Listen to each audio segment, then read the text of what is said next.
Five, four, three, two, one, zero.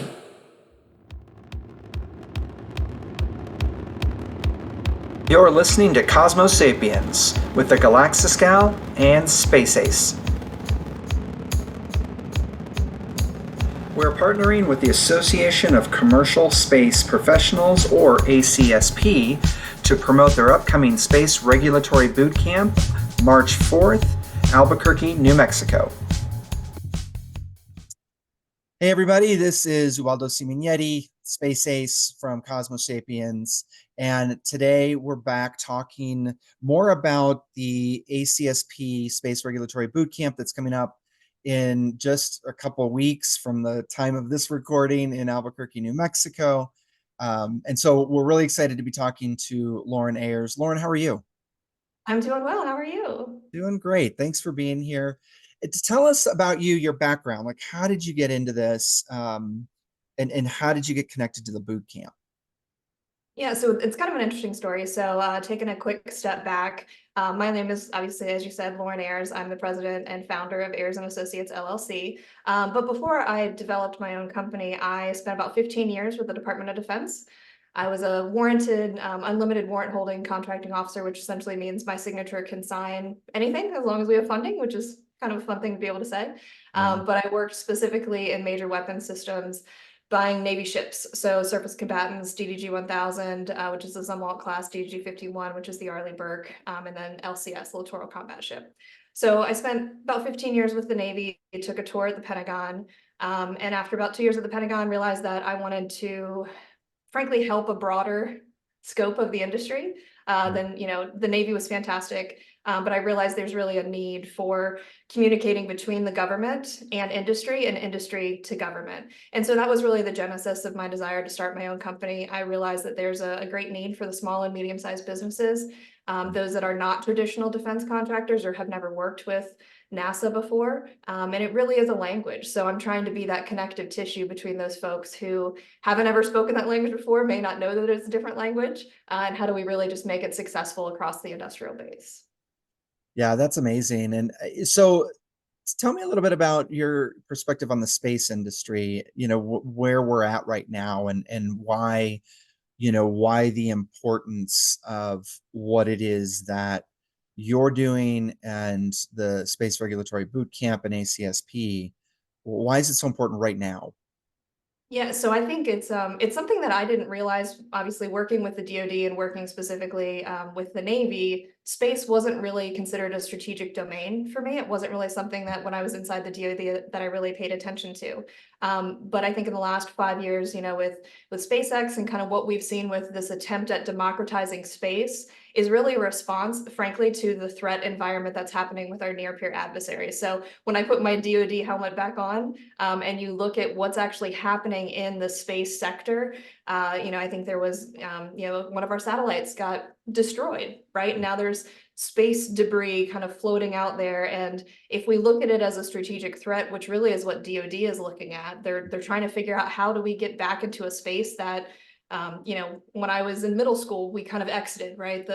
The concept of continuing to explore in space was something that wasn't a priority for, frankly, almost a generation. And what I think is really interesting right now is there is a focus on it. We now have, a deputy assistant secretary that's focused on space policy. How do we work with partners and allies? How do we make sure that we're securing the national security interests in a way that is economical, frankly, and is still blending with that commercial side as well. So I think it's a really interesting renaissance between DoD realizing that it's frankly a threat vector, but also the commercialization of it and people who are just really interested in space and what can we do, and Starlink and helping Ukraine. I think it's just, there's a lot of things that are happening at the same time that is putting this increased focus on space, and space is a place that we really need to look at as far as developing. Well, yeah, and to your point about the impact of space back on Earth, I think we've tried to communicate that a lot over the years, and I just don't think it's hit really well. But I think now it's more important than ever, and I think we can see even more tangible ways that it is happening. To your point, Starlink, A lot of people don't know, and a lot of people don't understand how simple things like space weather, right? The sun truly can impact our day-to-day lives here on Earth. And I think it's just, again, it's just a knowledge communication gap that what you're doing in programs like the Space Regulatory Bootcamp can solve for. So talk a little bit about your session at the boot camp, what it is you're trying to convey, and who should be going. So what I think is really interesting about what ACSP has put together is it is not a traditional conference. So I think we've all been to a bunch of conferences where you sit and you listen to somebody talk through a couple of slides, right? But what I think is really interesting about what ACSP and this boot camp is doing is it's a collaborative event. They actually want interaction with the audience. And so my interaction in my session is really about government contracting. So I was a contracting officer for 15 years, and government contracts are different than your commercial contracts. So the first session is going to be it's very weighty. So I have 90 minutes essentially to hit the wave tops of teaching folks, how to read a government contract. So there's a traditional format of government contracts. It's called the uniform contract format. We'll go through that. We'll talk about what are the federal acquisition regulations. How do they intersect you if you're trying to do business with the government? Looking at all those clauses, right? So there's a ton of government clauses. How do those intersect you? Which ones do you really need to watch out for? And where can you maybe push back and have that collaboration with your contracting officer? Because at the end of the day, they want you to deliver mission and you want to be able to continue to deliver mission. So there's a shared experience there, and it's really kind of walking through how can you do that. I'll also be going over non-FAR based contracts. So those that are listening to your podcast here have probably heard of SIBRs and SITRs and Yeah. OTAs. OTAs are a fantastic tool that has been around for a long time. So I'm actually going to do a 12 myths of OTAs, and we'll kind of talk through what do people think an OTA is, and then what is it actually, and how can you kind of use it maybe to be successful in a non-FAR based environment. Interesting. So, Okay. yeah, so it's really the first session is really trying to get you familiar with the language, with the terminology, what to look out for, and maybe there's some other alternatives other than a standard FAR-based contract. So that's my first session. And then from that, my second session is actually talking about what's called Section L and M. And this is when you're trying to compete for work, you have to comply with instructions to offers, which is Section L, and then the evaluation criteria, which is Section M. So, you have a great product. Yes, I want to do it. I can't wait to work with NASA, right? But Yep. how are you actually going to be competitive for that? Because as we kind of started this conversation, space it's the next big thing, right? Right. So you're Right. competing with a lot of folks to get what might be a relatively small budget. So it's how do you read those requirements in a way to position yourself to be successful? Yeah. So the class interaction there, I'm actually going to break the class into two. Half of the class is going to look at cost, half of the class is going to look at technical, and then they're actually going to kind of report out to me like, I think we should award to this offer because. And Oh, interesting. we'll have a conversation about, okay, on the face of it, this sounds like the right offer, but did you consider A, B, and C? So I kind of joke for those Hamilton fans, you want to be in the room where it happened, right? Yeah, sure. Right. So, in my role as a contracting officer, I've been the source selection decision authority. I've written those documents. It's really giving the participants here the inside track of when the government receives your proposal, what do they do with it? And I think Yeah. having that insight can make you more successful in figuring out how do you position yourself against your competition. Yeah, I love that. You brought up kind of the contracting officer maybe, or somebody. This is the first industry where we've built, like the company I work for, Lunar Industries. We build relationships with these TPOCs, or point of contacts, right? Because they become, to your point, that you need someone inside to become your advocate, and they're going to fight for you, and then they continue working with you, right, to complete the mission. So it's really interesting when you compare it to just different industries and outside of government. It really, I mean, there really is a true support mechanism built in, which I think, again, a lot of people maybe don't know, and maybe is what turns them away from even trying to pursue something in the first place. I mean, do you see that, a lot of that?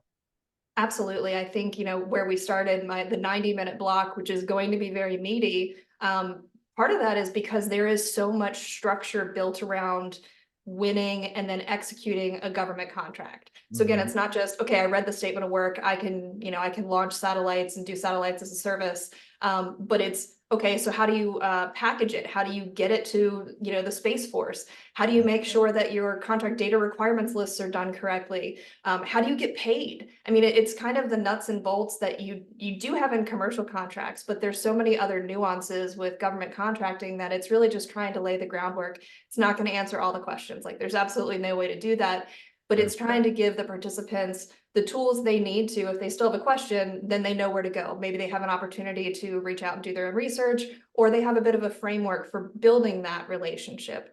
Yeah. Which kind of leads me to the last session that I'll be leading with my colleague Jacob Horn. We've kind of titled it "Get to Know Your PCO." So PCO is a procuring contracting officer. It's Mhm. what I was. Some people call it a KO, but there's different types of contracting officers. But this is really, to your point, of a peek behind the curtain. Who are those folks that can be your advocates? Who are those folks that can help you be successful? The ones that are working directly with the program managers.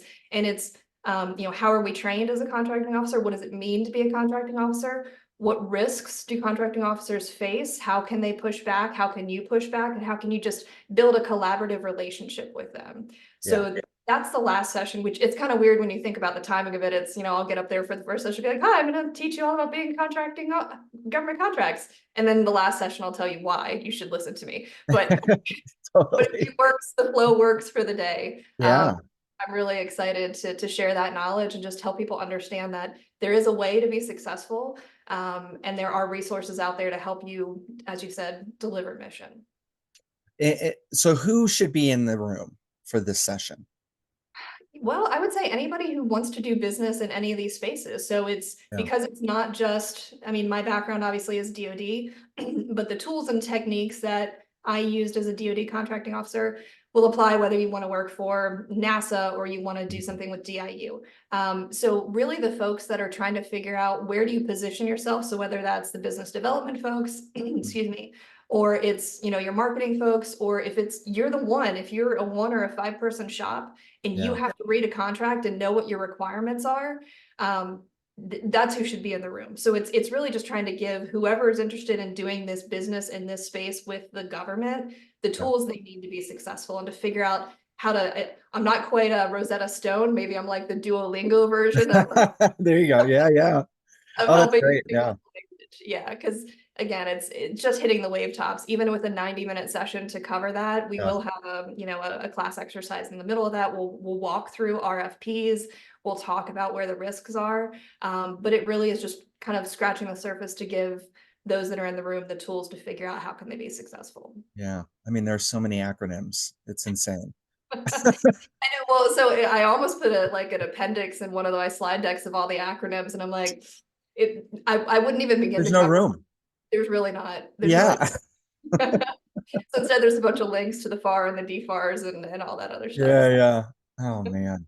Well, I'm so excited. Again, Cislunar Industries is a startup, and our lifeblood has been government contracts and working with these agencies. Um, and that's, I mean, literally, we're successful because of that. And so it's such a core piece of, it should be a core piece of any space startups or space organizations trajectory, at least initially, because man, it's just a great way to get your technology or whatever it is that you're building to get it going, right? And to get it tested with friendly people and just friendly structure, right? And friendly process. So yeah, I can't recommend this kind of stuff enough. It's just very exciting that this even exists and more people need to know about it. They do, and I think that's what's really unique about what this boot camp has built is that it does talk about ITAR, it talks about export controls, it talks about all of the things, all of the tools and tips that you need to figure out, if nothing else, what you don't know, right? And Right. that's why I think what has been built and kind of what they've been able to put together here at these boot camps is really unique. In one of my other roles, I've put on conferences before, right? So I Sure. understand what it takes to be successful for that, but it all comes down to content. And that's what I think is so unique that they've built here, going all the way from, what we talked about, ITAR and export controls, to how do you read a government contract, right? How do you position yourself to be successful? Because the startups are where this is going to go. And one of my charts, I actually have the funding that you can see for SIBRs and sitters, and it'll kind of show you like where are the agencies that are actually putting their money behind their R&D budget, because there's always great talk about the government wants to fund R&D and they really want to get behind this stuff. But at its core, the government is risk averse, right? So it's, Sure.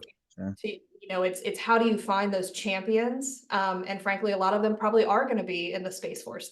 People are in that because they believe in the mission, and it is new, it's exciting, it's different. And trying to expand that industrial base, I think, for those people who can be that champion, it's how do you talk their language, right? It's how do you know enough that they take you seriously, and you have that Duolingo translator app.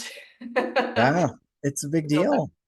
It's a big deal because, it's great that people have this incredible, amazing idea or technology that they want to bring to the market, but that's only one piece of the puzzle. That only gets you so far.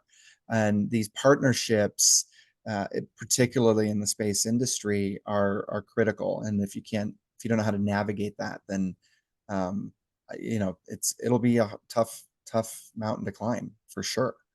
Absolutely. And those success stories, SIBRs and sitters, we'll talk about in my session as well, but they are kind of a bit of the unicorn, right? So it's also, giving the folks that are in the room this idea that yes, they're out there. And the whole thing with SIBRs and sitters is to get your research to a commercial product, which is really, but you still have to follow the steps, right? So the 90 minutes of here's how you walk through it. If it says 8.5 by 11 paper, it better be on 8.5 by 11, right? Like just these kind of mundane things, but they're important to make sure you just, all of the boxes are ticked and they can look at your product and see the value of it, and look to invest in where you want to go. So there are a lot of options, and it can be disconcerting, frankly. It can be a mountain too high for a lot of people. And that's what, I'm trying to do, is help break down that barrier to entry, right? And help startups like yourself, help those small businesses that they just want to do the right thing. They want to contribute to this mission, but they can't figure out how to get in the door because all the acronyms, right? It's like, what's a WI? Yeah, exactly. Which door do I go through? Where do I even start figuring out what this acronym means? Yeah, so true. So that's what I really love about what they have put together, is really as a crash course and what do you need to know to be successful, and then giving you resources, having those classroom exercises that I know all of the sessions are doing. It really helps you apply it, which, as we know, you can sit there and listen to somebody drone on for 90 minutes, but if you don't actually apply it immediately or in enough time, it doesn't matter. You've kind of wasted your time. And that's what I think is so unique about what they've done with this boot camp and why I'm so excited to be part of it. I mean, that's a perfect way to end this conversation and the promo. So Lauren, thank you. Very excited to see you in a couple of weeks, and I'm very excited for the audience to get an opportunity to be a part of this. So thank you very much. Thank you for your time. I'm looking forward to it, and I'll see you in Albuquerque. Absolutely. We will see you then. Thanks, everybody.